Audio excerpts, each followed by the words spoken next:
everyone, and welcome back to Fun Learning with Miss Anna from Kosminski Academy. I'm going to start with my disclaimer. Chicago Youth Centers and 21st Avenue does not own the copyright to the short story presented in this video. Our sole purpose is to keep our youth engaged in learning during this national shutdown due to COVID-19, aka coronavirus. The purpose of including the story in the video is for our youth to follow along. Today, I'm going to tell you the story of the Three Little Pigs.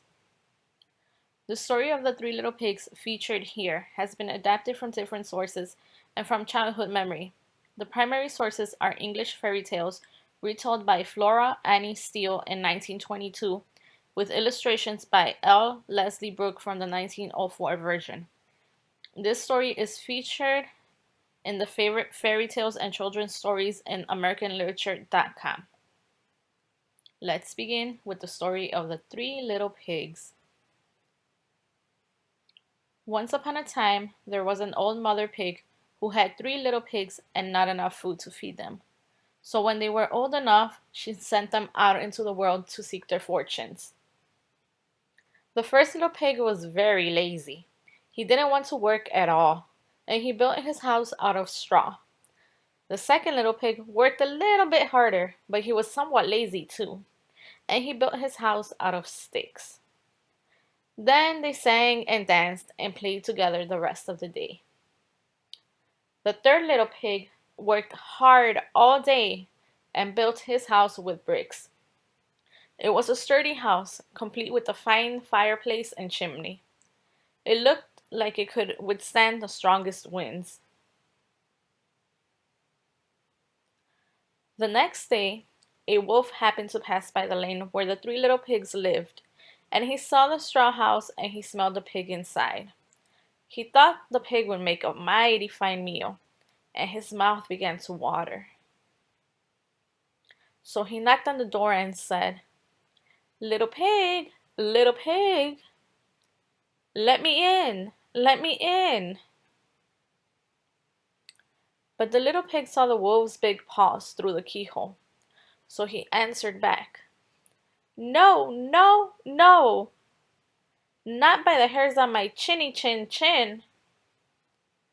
Then the wolf showed his teeth and said, "Then I'll huff and I'll puff and I'll blow your house down." So he huffed and he puffed and he blew the house down. The wolf opened his jaws very wide and bit down as hard as he could. But the first little pig escaped and ran away to hide with the second little pig. The wolf continued down the lane, and he passed by the second house made of sticks, and he saw the house and he smelled the pigs inside, and his mouth began to water as he thought about the fine dinner they would make. So he knocked on the door and said, little pigs, let me in, let me in." But the little pigs saw the wolf's pointy ears through the keyhole, so they answered back, "No, no, no, not by the hairs on our chinny chin chin." So the wolf showed his teeth and said, "Then I'll huff and I'll puff and I'll blow your house down." So he huffed and he puffed and he blew the house down. The wolf was greedy and he tried to catch both pigs at once, but he was too greedy and got neither. His big jaws clamped down on nothing but air, and the 2 little pigs scrambled away as fast as their little hooves would carry them.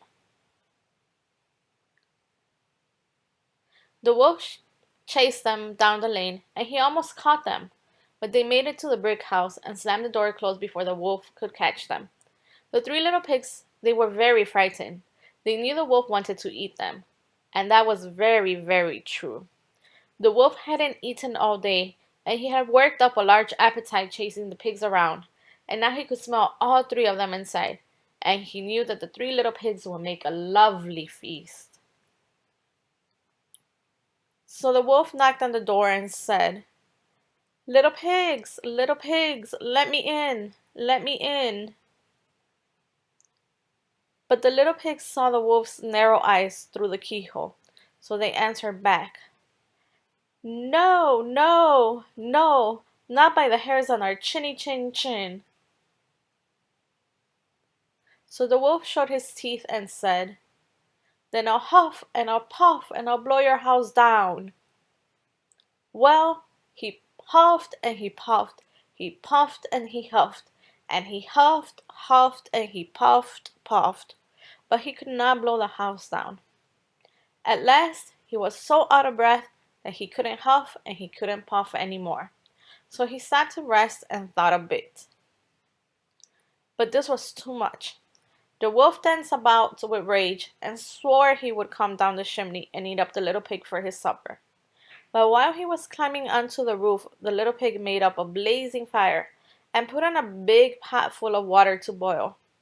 Then, just as the wolf was coming down the chimney, the little piggy pulled off the lid and plop, in fell the wolf into the scalding water. So the little piggy put on the cover again, boiled the wolf up, and the 3 little pigs ate him for supper. The end. So, there are many versions of the story of the 3 little pigs. I believe there's a version where the wolf tells his side of the story. If I find it, I will share it with you. Have you heard any other versions of the story of the 3 little pigs? Is the ending different? Or is any part of the story different from what I've just told you? If you have heard other stories of the 3 little pigs, please share them with us in the comments below. Thank you for watching. Hey, it's Ms. Ronnie, and if you enjoyed that story as much as I did, make sure you check out all our digital platforms daily, YouTube and Instagram. We hope you're having a great day and you're enjoying the content we're providing you. Have a good one, and we'll talk to you soon.